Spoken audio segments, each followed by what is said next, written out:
হ্যাঁ, কোন মিষ্টিটা দেবে? যে কোন সিলেক্ট করো দেখো। এইটা ঠিক আছে, চলো। Good morning. Good morning. আসছে ওইটার সঙ্গে, ওটসের সঙ্গে আজ ওটস আছে। ঠিক আছে, তোমরা সবাই ভালো থেকো। শুভ সকাল। আমি আর চা খাবো না, একটু জাম টাম সব খাচ্ছি। তোমরা খাওয়া দাওয়া করো, আবার পরে কথা বলবো।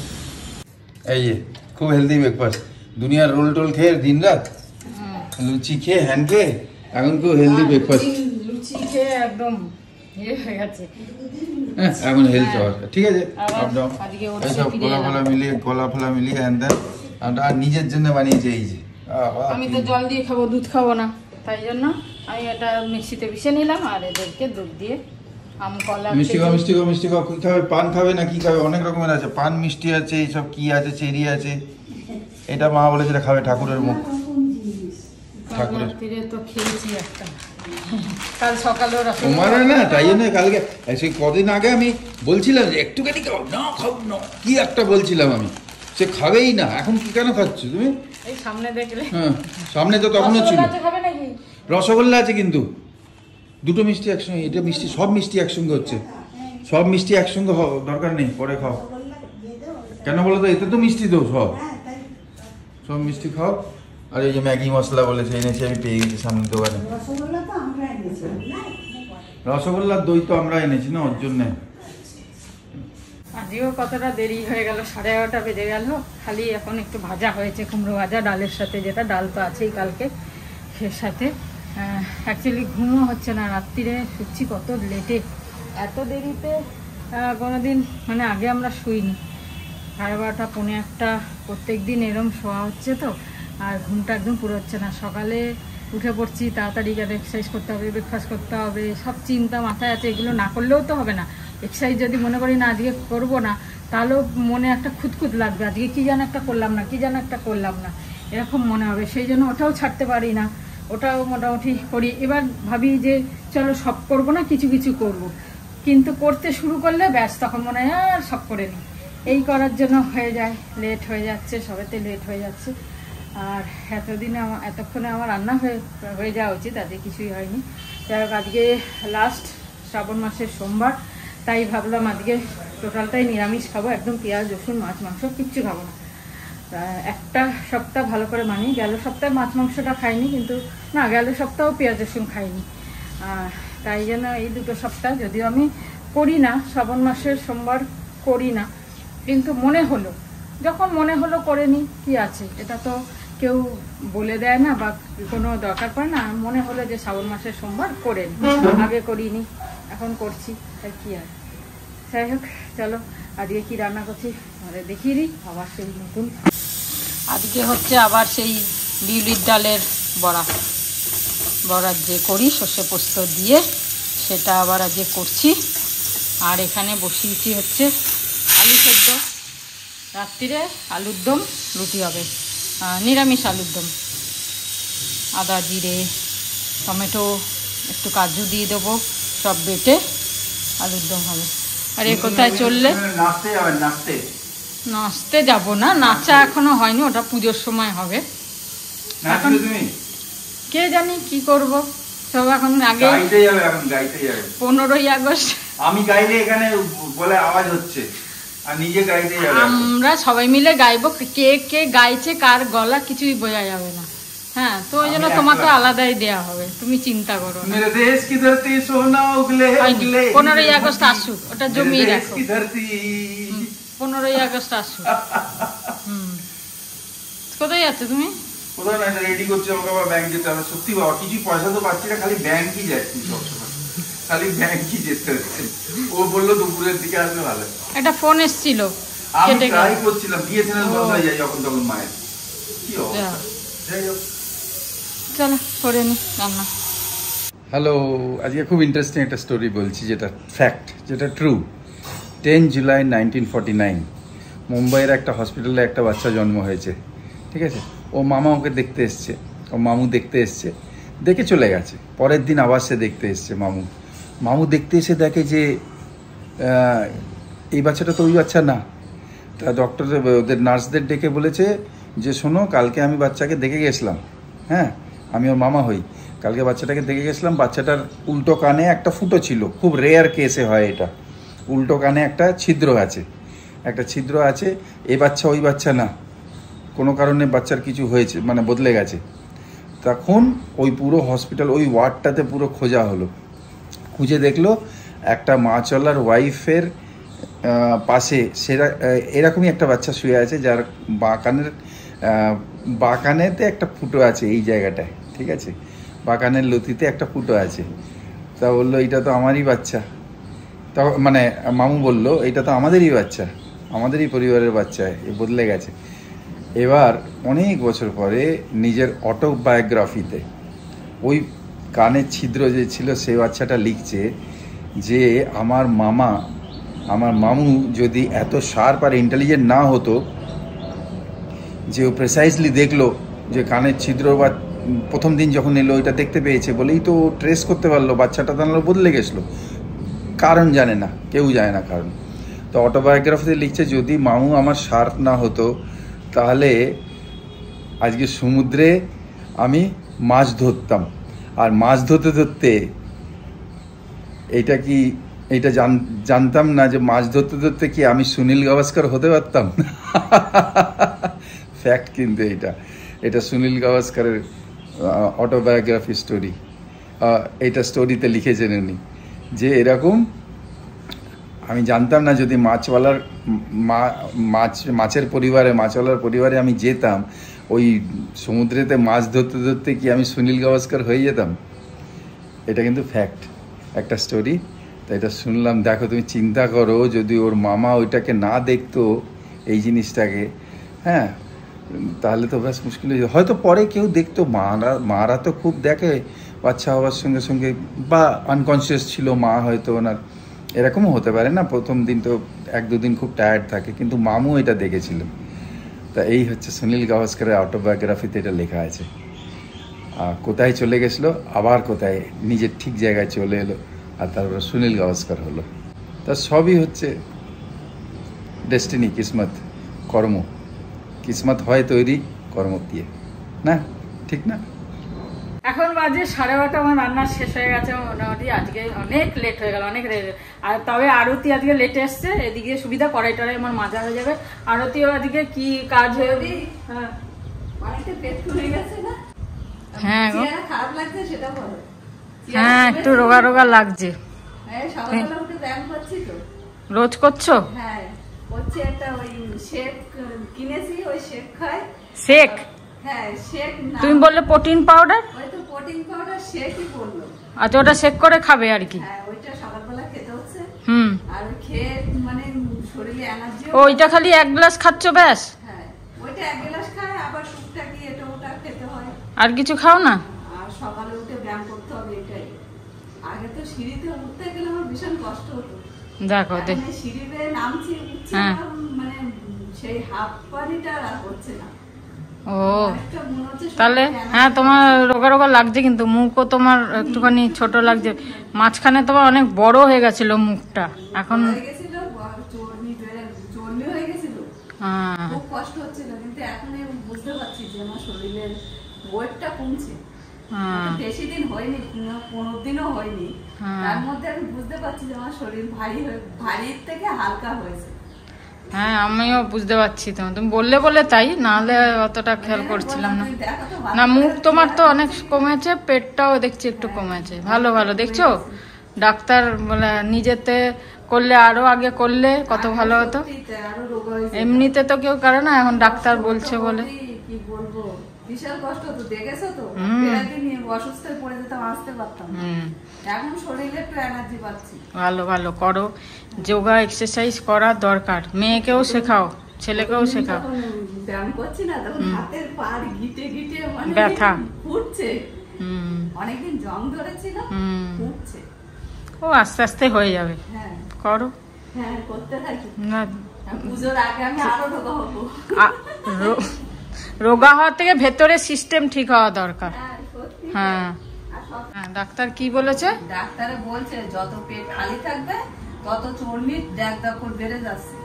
চর্বি বেড়ে যাচ্ছে। আর দেখো সবাই ডাইটিং করে বলছে পেট কমাবে, আমার মেয়েই তো সকালবেলা ব্রেকফাস্ট খায় না বলে বলে হয়রান হয়ে গেলাম। চর্বি বেড়ে যায়, তারপরে তোমার 2 ঘন্টা পর পর কিছু অন্তত খেতে হবে, হালকা কিছু, তাহলে কিছু না, কতবার কিছু একটা। হ্যাঁ, খালি পেটে থাকলেই তো প্রবলেম, আর গল ব্লাডারে প্রবলেম তো ওই জন্যই হয়। গল ব্লাডার কেন, স্টোন কেন হয়, ওই কারণেই তো হয় খালি পেটে। আমি 2 ঘন্টা পর পর কিছু অন্তত খাই, হয়তো একটা ফল খেলাম, খেয়ে খানিক পরে একটু জল খেলাম। মিষ্টি জিনিস খাওয়া যাবে না। সবচেয়ে বড় কথা, চিনি তো বিষ, ডাক্তার বলছে চিনি হচ্ছে বিষ। ভালো হয়েছে তুমি বুঝেছো, আমাদেরও শিখিয়ে দিলে ভালো হয়েছে। থ্যাংক ইউ তার জন্য তোমাকে, যে চিনি খাওয়া যাবে না। দাদা তো ছেড়ে দিয়েছে, আমি এখনো খাচ্ছি কিন্তু চিনি, যে চায় খাই না, বাকি মিষ্টি খুব খাচ্ছি। চিনি ডাক্তার বারণ করছে যে চিনি খাওয়া মানে বিষ খাওয়া। আমি তো চিনি বাড়িতে রাখা বন্ধ করে দিয়েছি। তরকারি পাতিতে তো একটু দিতে হবে। বাতাসা দিচ্ছে, বাতাসায় কি হবে? খেজুরি গুড়। আরে গুড়ে কি হবে? চিনি তরকারিতে গুড়ে কিছু ইয়ে হবে? গুড়ে কিছু হবে না তো, খেজুরি গুড় খাও, আখের গুড় খাও, আখের গুড় আরো ভালো। সে তো বুঝলাম, কিন্তু চিনি না বিষ, ডাক্তার তো সেটাই বলে যে চিনি খেও না। আমি তো কটু কাটা ধুয়ে গুড় করে রেখে দিয়েছি, চিনি আর নিয়ে আসবো না বাড়িতে। গুড় খাবে? এই আখের গুড় নিয়ে এসছি, 1 কিলো আখের গুড় নিয়ে এসছি, আর ওই গুড়ের বাতাসা আছে না, ওই নিয়ে রেখে দিয়েছি। যখন বলবে যে এটা ওটা একটু মিষ্টি যেটুকু না দিলে নয়, ওই বাতাসা না একটু আখের গুড় দিলাম। অ্যাকচুয়ালি সেদ্ধ সেদ্ধ খেতে হবে, কিছু করার নেই, বাঁচো আগে, নিজে বাঁচো। বসে গেলাম 2:20। আর এই হচ্ছে কুমড়া ভাজা, ডাল, আর এই বড়ার তরকারি, আর দইটা আছে, এটাকে শেষ করে দেবো আজকে। আর আলুর দম তো রাত্রে খাওয়া হবে, এখন তো খাবো না, ভাত দিয়ে। 7:05 আবার সেই আড্ডায় বসলাম। আর আজকে আমরা চেষ্টা করবো 3 মিনিট 4 মিনিটের মধ্যে বলতে। খুব ভালো চা জানো যেরকম হয় আমাদের। চলো বিস্কুট, হ্যাঁ বিস্কুট, চলো।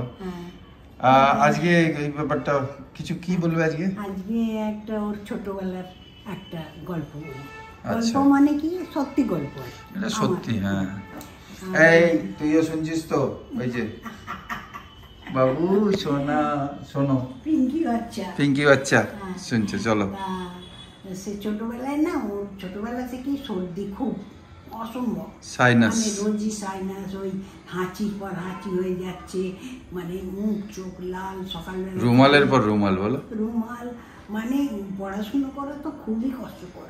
খেলাধুলো করতাম না, পড়াশুনো করতাম না, সবসময় বিরক্ত, মানে দূরে দূরে থাকতাম বন্ধুদের থেকে, মেয়েদের থেকে স্পেশালি খুব লজ্জা করতো, তখন তো বড় হচ্ছিলাম। এত এত হাঁচি, এত হাঁচি, হাসতে হাসতে পেট খালি, খাচ্ছে কিন্তু বলছে না খিদে পাচ্ছে, রোজ রোজ একদিন এই ডেলি লেগে থাকতো। তারপর ডাক্তার শেষ অভ্যস্ত হয়েছে, ওষুধ খায় সবকিছু। অ্যাবিল দিতে, অ্যাবিল ঘুম পেতো খেয়ে। আর এরা বলছে পড়ছে না, অ্যাবিলে তো নেশা থাকে, আর অ্যাবিল ওই অ্যালার্জির জন্য দিত। যাই হোক, ওইভাবে চলতো। নাইটে তো খুবই কষ্ট হতো ওকে নিয়ে, মানে যখন একদম ছোট কোলেই থাকতো, ও শোয়ালেই মানে খুব হতো, ওই করতো আর কি, উঠে পড়তো। তারপরে একটু বড় হলে নিজেই নিজে ওটা ওষুধ, যারা ডক্টর তারা বুঝবে, ওটার নাম পরে জানলাম ডিফেন্সে এসে, অ্যালার্জিক রাইনাইটিস এটাকে বলে। হ্যাঁ যাক, ঠিক আছে বলো তুমি, আমি কালকে বলবো কি করে ঠিক হলো। তারপরে ওখানে একজন আমাকে বললো যে জঙ্গলিঘাট বলে একটা জায়গা আছে ওখানে, সেখানে একজন জিন বাবা, মানে মুসলমানদের কিছু, মানে উনি আসেন, দেবতা, জিন থাকতেন আগে, জিন বাবা খুব নাম করা, সবার প্রবলেম সলভ করতেন, যে কোনো অসুখ বিসুখ অনেক ব্যাপারে, জমি জায়গা ব্যাপারে যেত লোকে। তা আমাকে বললো তুমি একদিন যাও, গিয়ে আগে তো নাম লিখিয়ে এলে। হ্যাঁ, নাম লিখিয়ে এসে, নাম লিখিয়ে এলাম। তারপর একদিন গেলাম একে নিয়ে, ছেলেকে নিয়ে, আমার স্বামীও, আর কি ভয় লাগছে আমার, কিন্তু ও তো সব ভিতুর, খুব ভিতু, আমার স্বামীও খুব, মানে সেই মানে শাড়ি ধরে আছে এরকম করে। হ্যাঁ, অন্ধকার রুমে ঢুকিয়েছে তো, শাড়ি ধরে থাকবে না দেখি, অনেক লোক বসে আছে সেখানে, কিন্তু দেখতে পাচ্ছে না তো, কেউ কাউকে দেখতেও পাচ্ছে না, কিছু না। সবাই বললো সব আলো সব নিভে যাবে, সব চুপচাপ থাকবেন, উনি আসবেন, বোঝা যাবে উপরে বড় বড় পাথর পড়বে ওর ওপর, টিনের ওপর কর কর কর কর, বড় বড় না বেশ, মানে টুংটাং টুংটাং, মানে জানান দিচ্ছে আসছে আর কি, আমাদের মাথায় না ওপরে পড়বে। যাই হোক, আপনারা সব চুপচাপ। তারপরে পরে এসে যখন বসবেন উনি একটা খুব বড় শ্বাস নেবে, তাতে বুঝতে ফস করে, আমার মনে আছে এখনো, এরকম করে কিরকম একটা করে একটা ফাচাক করে বোধহয়, বাপরে কি ভয় লাগছিল। একে অন্ধকার, মায়ের তো ভয়টাই নেই কিছু। তারপর আমার তো নেই ভয়। যাই হোক, আমিও বসে আছি, সবাই বসে আছে, হাতে কিছু কিছু চাল দিয়েছে সবাইকে একটা বাটিতে, সেই চাল ঘোরাতে হবে ঘোরাতে হবে এরকম। উনি যতক্ষণ সেই চালটা ঘোরাতে থাকবে তারপর নাম বলে ডাকবেন, উনিই ডাকবেন। কি বলো, কি ব্যাপার? কিরম আওয়াজ, কিরম আমার খেয়াল নেই, গম্ভীর একবারে দূর থেকে আসছে, আমার মনে হচ্ছে এরকম অনেক দূর থেকে কেউ, মানে টেলিফোনে কথা বলে না, তারে ভেসে আসে। আমারও একটু একটু মনে আছে, মনে আছে। যাই হোক, এসে বসলো অনেকক্ষণ বাদে। হিন্দিতে বললো না? হ্যাঁ, হিন্দিতে। ও 2-3 জনের কথা হলো, 2-3 জনের কথা হওয়ার পর আমাকে বললো যে তুমি এসছো অভিজিতের মা না, খুব সর্দি না, এরকম হিন্দিতে, সমস্ত হিন্দিতেই বলছেন উনি। আমি বললাম হ্যাঁ বাবা, এরকম আমি এসছি, অনেক কষ্ট, ছেলে ছোটোবেলা থেকে এই রোগ, হ্যাঁ এরকম, তারপরে খুব কষ্টতে ঘুমোতে পারে না, পড়তে পারে না, আপনি একটা কিছু করুন। তখন খুব জোরে নিঃশ্বাস নিয়ে বলল আমি ওষুধ দিয়ে দেবো, সেই ওষুধ আমি এখানকার লোকের হাতে দিয়ে দেবো, সেই ওষুধ নিয়ে গিয়ে ওরা বলে দেবে সব কিছু, কীভাবে করতে হবে কী না, সব সেইভাবে তুমি খাওয়াতে থাকো, করতে থাকো, সেই ঠিক হয়ে যাবে বলে উনি সেই বিরাট একটা নিঃশ্বাস, মানে চলে যাওয়ার সময়ও আমরা বুঝতে পারলাম, হ্যাঁ খুব জোর নিঃশ্বাস নিল করে, একদম মানে চলে গেল, বুঝতে পারলাম। তারপর ওরা লাইট জ্বাললো ওখানে যারা ছিল। এবার আমি এখানে শেষ করি তাহলে। কালকে তাহলে বলো কি ওষুধ দিয়েছে? হ্যাঁ, ওষুধপত্র তার নিরাময় সব বলবো কালকে। হ্যাঁ, আর কি আমার অবস্থা হয়েছে ওষুধ নিয়ে সব বলবো কালকে। ভালো থেকো, ভালো থেকো সবাই। 5 মিনিট 20 সেকেন্ড 22 সেকেন্ড হয়ে যেতে, ঠিক আছে। গুড ইভিনিং, বাজে এখন 8:10, আর আজকেও আছে আমাদের রিহার্সাল 10টা থেকে। তবে আজকে সারাদিনটা শরীরটা একটু কিরম লাগছে, আজকে বেশি হাঁটতেও পারলাম না, বিকেলে হাঁটলাম খুব হালকা হালকা, আস্তে আস্তে, মানে সেই স্পিডে, যে স্পিডে হাঁটি সেই স্পিডে হাঁটতেও পারলাম না, শরীরটা কিরম একটা লাগছে, জানি না কেন, হঠাৎ হয় না কোনো কোনো সময়, কিছু ভালো লাগছে না, তাই হালকা হালকা হাঁটলাম, তারপরে একটু বসলাম, তারপরে এসে সন্ধে দিয়ে আটা মাখি, রাত্রে তো আলুর দম আছে, বলছে পরোটা খাবে, আমি রুটি খাবো, কেন 2 দিন লুচি খাওয়া হয়েছে না, আমি আর পরোটা খাবো না, সেই কারণে। আরতি এখনো আসেনি, বাসন মাজতে, আজকে কোথাও বেরিয়েছে, বললো, ফোন করেছিল, বললো দেরি হবে।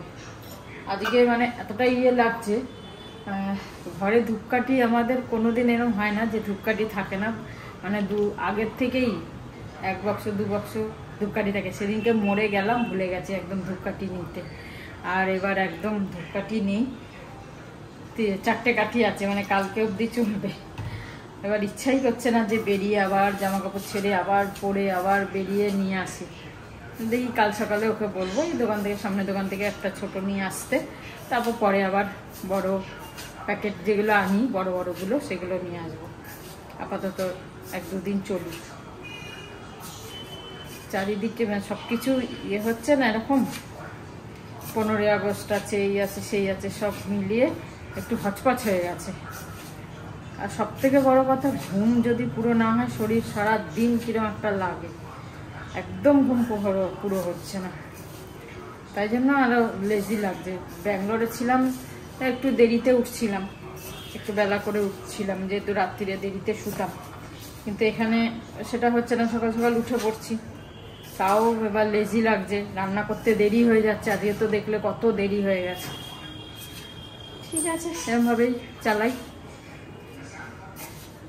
এখন চিন্তা করছি যে পুজোর কি হবে, এবার আমরা তো সবাই টেনশানে পড়ে গেছি, মানে এইবার এই যে রাত্রিবেলায় ভোগ রান্না করতে হবে আমাদের, তারপরে ঠাকুরের কাজ করতে হবে, রাত্রি 2টোর সময় স্নান করতে হবে, এইসব সহ্য তো হবে কি না শরীরে, কীরকমভাবে পড়েছে এবারে পুজোটা না, সত্যি ওই আলোচনা আমাদের এখন চলছে খালি, যে পুজোটা কি কেন এরকম হলো।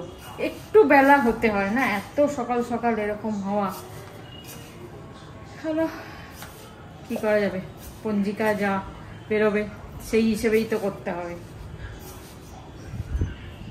আটাটা মেখে নিই, তারপরে গরম গরম পরোটাকে আবার 10টার মধ্যে যেতে হবে, রিহার্সাল করে আবার এসে যাব। এখন বাজে হচ্ছে 9:30, আমরা খেতে বসে গেলাম, কেন হয়তো যেতে হবে আমাকে, আর ও হয়তো যাবে না হয়তো আজকে আর মিটিংয়ে। তা চলো আজকে এই যে ওদের পরোটা, পরোটা আমার এই যে রুটি করে নিয়েছি, আর এই হচ্ছে আলুর দম, আর এই যে রসগোল্লা খাবে? না না আমি খাবো না, মা খাবে বললো, মাকে দিয়ে দাও। ঠিক আছে, আজকে এখানে শেষ করি, সবাই ভালো থেকো, গুড নাইট। সবার একটুখানি ইয়ে হচ্ছে, গুড নাইট, শুভরাত্রি, জয় গুরু, ওম সাই রাম, এন্ড ফাইনালি জয় হিন্দ।